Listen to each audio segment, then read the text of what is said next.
High paying clients don't want more information, they just want results.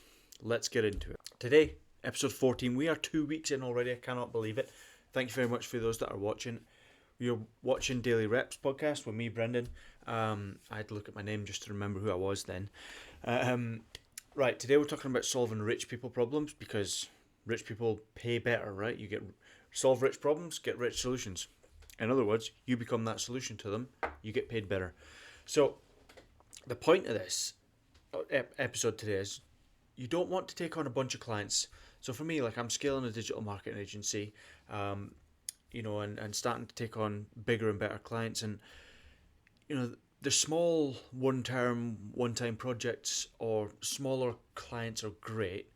Even when you're starting out or when you've just launched the business or whatever the situation is, or just for a quick cash injection, they're great, and absolutely you have to do that necessary stage.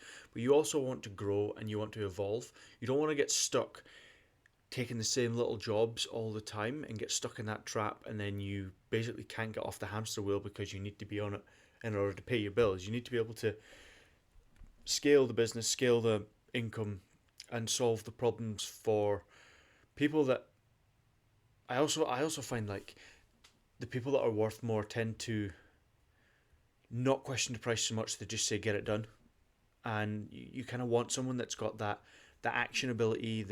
I don't even know if that's the right word.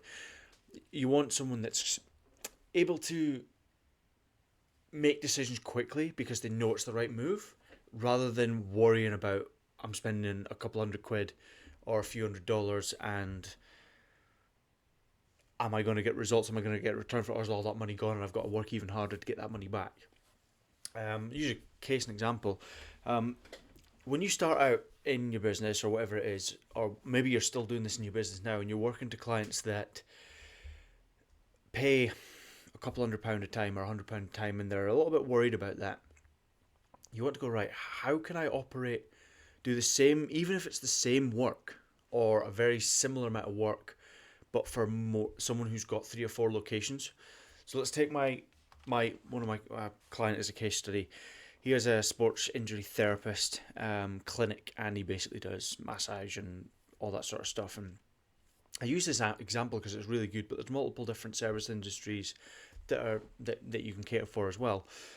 Basically, you want a high margin business if you go into the digital marketing space, but this business is scalable to a point, and you need to be good at doing the math. You need to look at someone's business and go, right, how much are they making a month? How much are they making a year? Where do they want to go? How do we get them there? What's the expected ROI? What can I pitch my service at?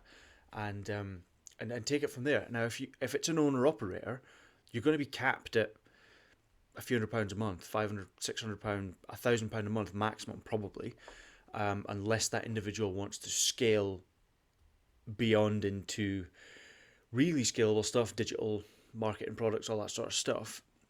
But if they're an owner operator, they're probably not going to want to, because if they wanted to scale the business, they'd scale the business and they wouldn't tag on all this other stuff. So if you can land a client that's got 3 to 5 locations and they just need help, maybe they're not doing email marketing particularly well, or they're not doing it at all, or maybe they're optimizing their pages properly to bring in more organic traffic.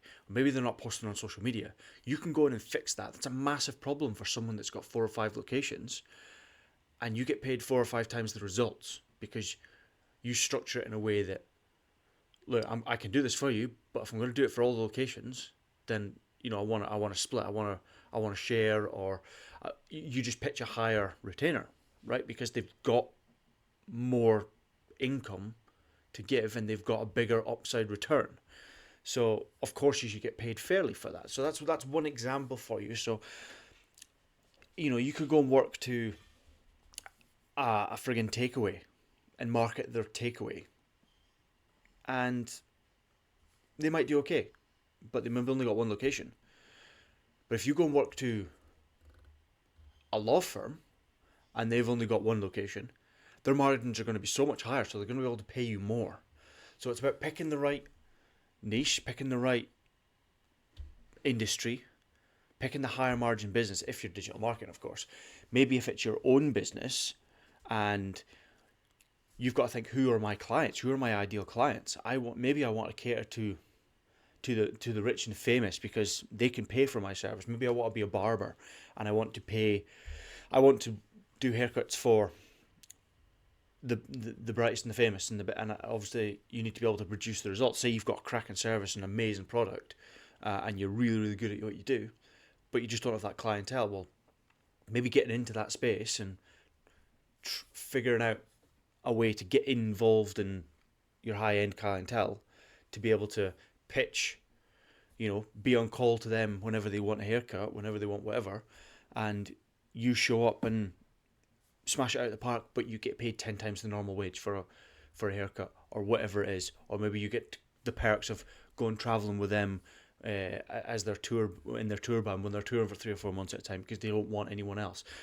Opening up doors like that, rather than just catering to the general public and doing 50 haircuts a day or however many, maybe not 50 a day, but you know what I mean.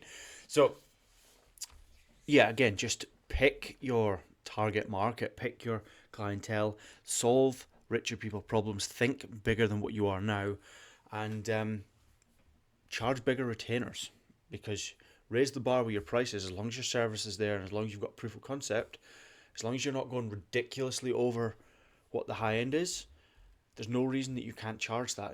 If take going for a haircut as an example, some places charge £10 for a haircut, some places charge £50 for a man's haircut.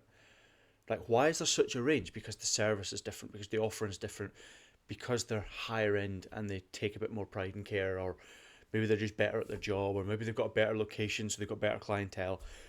Maybe a mix of all these things, but you kind of get the point. Think bigger. Think bigger, and think about how you can solve that richer problems. You don't need to chase the money. You don't need to be on that hamster wheel, that roulette wheel, going and going and going and going and going. You need to chase mastery in your skill and then start reflecting your prices to do that. So for instance, if you produced average results for a client that you were working in my digital marketing agency, let's just say I did a paid ad promotion for them or something, and I got them 5 to 10 new clients, they'd probably be quite happy with that because that might make them £1,000 or £500. But how much are they realistically going to pay you for that? They're going to pay you, say you're making £1,000, they're realistically going to pay you at best £250. So if you solve someone a problem that made them 10 grand, do you think they'd be worried about paying you £1,000 or £2,000 for that job? No, not at all. They'd quite happily pay you 10, 15, 20% for doing that same job, because you're still making them 8 grand that they wouldn't have had otherwise, even if they pay you 2. So get really good at your skill set, and then reflect your prices. Raise the bar. Say, I've done 100 of these for £100.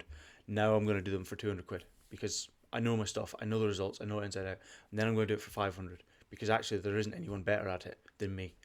And that comes with confidence, and that comes with, guess what? Daily Reps. Daily Reps podcast, we always link it back to the Daily Reps. So tomorrow we're going to talk about repetition breeds confidence. Exactly what I've just said there.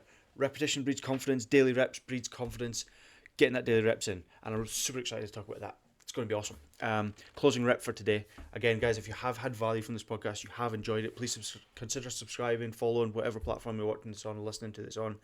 And I'm talking really fast because I'm excited about tomorrow. And drop a comment. Let me know your thoughts. Let me know if you've got any tips, any tricks from this, and share it with someone you might think find it valuable as well. But closing rep for today, which I want you to do tomorrow, for you tomorrow, and going forward, ask what problem do you solve, or product do you offer. Well, let's say you're in a service-based business. Who's willing to pay more for it? Who's willing to pay 10 times the amount for it? Or how can you increase your value by 10x? That's the question you need to start asking yourself. And take it from there, guys. Start thinking about it. Try and implement it. And as long as they know, like, and trust you, and they trust your service, there's no reason you can't charge more for that service, so long as it's still beneficial to them. Alright, guys, thanks very much for listening or watching, or whatever you're watching this or listening to this on. We will see you tomorrow.